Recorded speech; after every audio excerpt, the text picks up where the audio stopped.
इसमें मेरी क्या गलती है? आप मुझे पढ़ाई करने क्यों नहीं देते?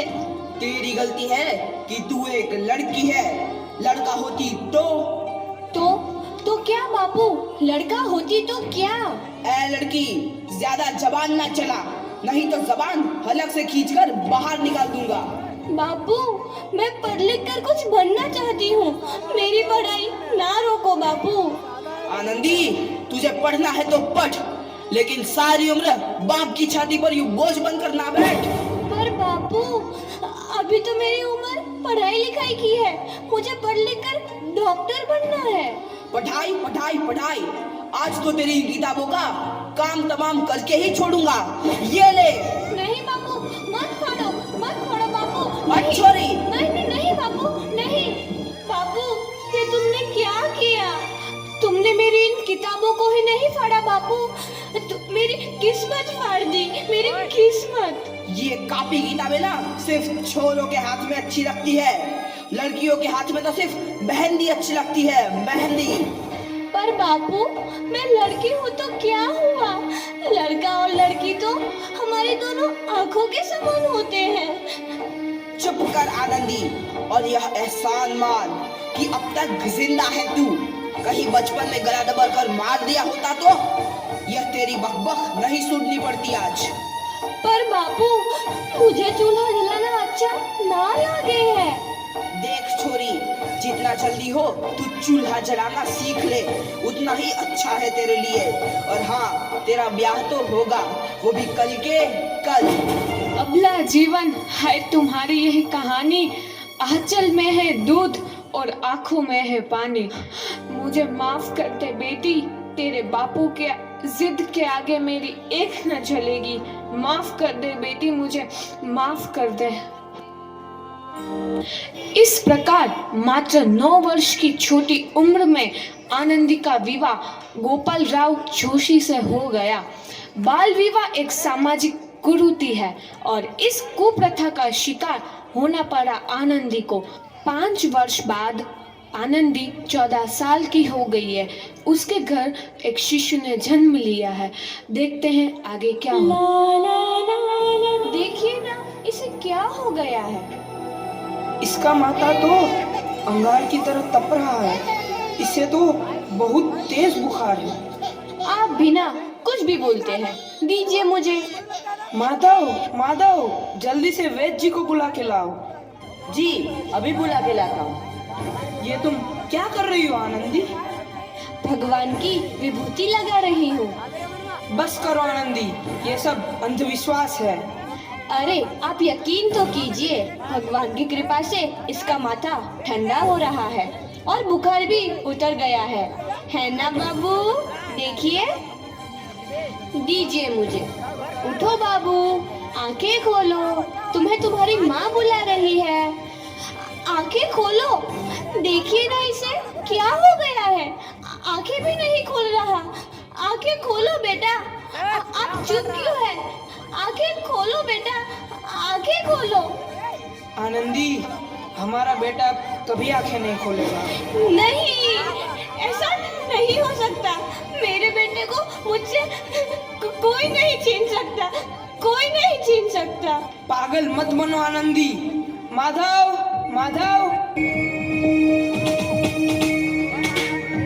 आनंदी, बंद करो ये पागलपन। भगवान ने मेरा बच्चा छीन लिया। भगवान ने नहीं, तुम्हारी अशिक्षा और अंधविश्वास ने तुम्हारा बच्चा छीना है। अगर तुम पढ़ी लिखी होती तो आज हमारा शिशु जीवित होता। तुम अनपढ़ थी आनंदी, अनपढ़। नहीं, अब मैं अनपढ़ नहीं रहूंगी मैं अनपढ़। मैं पढ़ूंगी ताकि कल किसी और आनंदी को इलाज के अभाव में अपना बच्चा ना खोना पड़े। शाबाश आनंदी, और यही तुम्हारे अपराध के लिए प्रायश्चित भी है।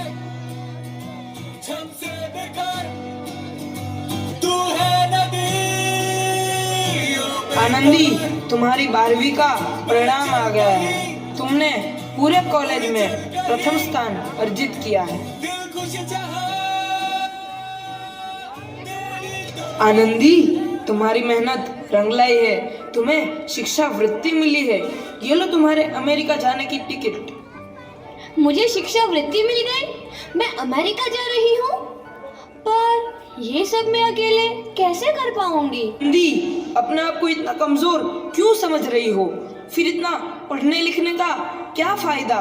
तुम अभी गवार की गवार नहीं हूँ मैं अब गवार।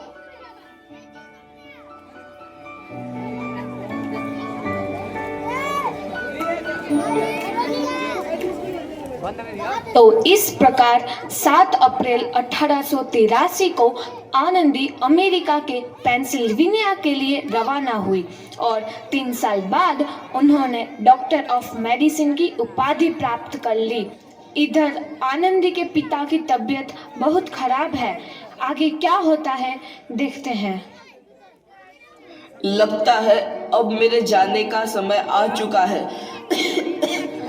अब मैं नहीं बचूंगा। ऐसा मत बोलो। शहर के सिटी हॉस्पिटल में अमेरिका से डिग्री लेकर कोई बड़ा डॉक्टर आया है। एक बार वहां चलकर दिखा लेते हैं। हाँ, सही बोला भैया। कम से कम दिल को तसल्ली तो मिल जाएगी। हाँ हाँ, चलो चलो जल्दी हॉस्पिटल चलते हैं।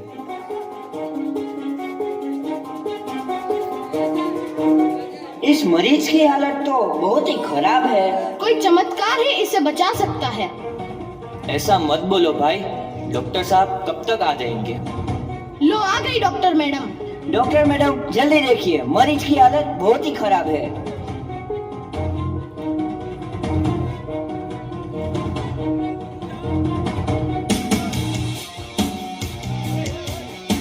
अब आप बिल्कुल ठीक हैं। मौत के मुंह से आपको बचाया है डॉक्टर मैडम ने। डॉक्टर साहब ने मुझे बचा लिया। मुझे मिलना है डॉक्टर साहब से। डॉक्टर साहब नहीं, डॉक्टर मैडम बोलो। डॉक्टर मैडम, उन्होंने ही तुम्हें जीवन दान दिया है। लो आ गई डॉक्टर मैडम, मिल लो उनसे। डॉक्टर मैडम, आपका बहुत बहुत धन्यवाद। आपने मेरी जान बचाई। इसके बदले में मैं गरीब भला आपको क्या दे सकता हूँ? वचन चाहिए मुझे कि कभी ये नहीं कहोगे कि लड़कियां कुछ नहीं कर सकती। वचन? ये कैसा वचन? अरे श्यामलाल, तुमने पहचाना नहीं? तुम्हारी बेटी आनंदी। आनंदी? मेरी बेटी आनंदी डॉक्टर? हाँ बापू, वही आनंदी जिसके लिए बचपन में तूने चूल्हा और दूल्हा के अलावा कुछ नहीं सोचा था। आनंदी, आनंदी मेरी बेटी, मुझे माफ कर दे। मैं तेरा गुनहगार हूँ बेटी। नहीं नहीं बापू, वही आनंदी जिसके हाथ पीले करके तुम उसकी सारी जिंदगी काला कर देना चाहते थे। माफ कर दे मुझे मेरी बच्ची, माफ कर दे। मैं तेरा अपराधी हूँ मेरी बच्ची, माफ कर दे। नहीं बापू, मैंने तो तेरा एहसान चुकाया है। याद है ना अपना एहसान जो बचपन में तुमने मुझ पर किया था? ताने सुना सुना कर जीते जी मार डाला था मुझको। अब बोल, और किस किस को मारेगा? आनंदी बेटी, मुझे माफ कर दे मेरी बच्ची। मैं तेरा गुनहगार हूँ। बापू, आपने ही तो बोला था किताबें सिर्फ बेटों के हाथ में अच्छी लगती है, बेटियों के हाथ में तो सिर्फ मेहंदी। बेटों और बेटियों में फर्क करना दो आंखों में फर्क करने समान है। एक का पढ़ना और दूसरे का ना पढ़ना सामाजिक अंधकार है बापू, सामाजिक अंधकार। उपकार मांगता हूँ मैं तुझ जैसी बेटी का, जिसने सारी उम्र मुझसे कुछ ना मांगा तो सिर्फ बराबरी का दर्जा। वरना सच तो यह है कि मैं तेरी माफी के लायक भी ना हूँ। मुझ जैसा बाप तेरी बराबरी कर सके उसके मैं लायक भी ना हूँ मेरी बेटी, मैं लायक भी ना हूँ। अपने बापू को क्या माफ नहीं करोगी आनंदी? माफ कर दो आनंदी, माफ कर दो। सुबह का भूला यदि शाम को घर लौट आए तो उसे भूला नहीं कहते। बापू, तो इस प्रकार आनंदीबाई जोशी ने अपनी मेहनत और अटूट इरादे से न केवल भारत की पहली महिला डॉक्टर बनी, बल्कि आगे चल के उन लड़कियों के लिए सुनहरा रास्ता दिखा गई जो जीवन में कुछ करना चाहती थी। हेलो, बहुत अच्छे।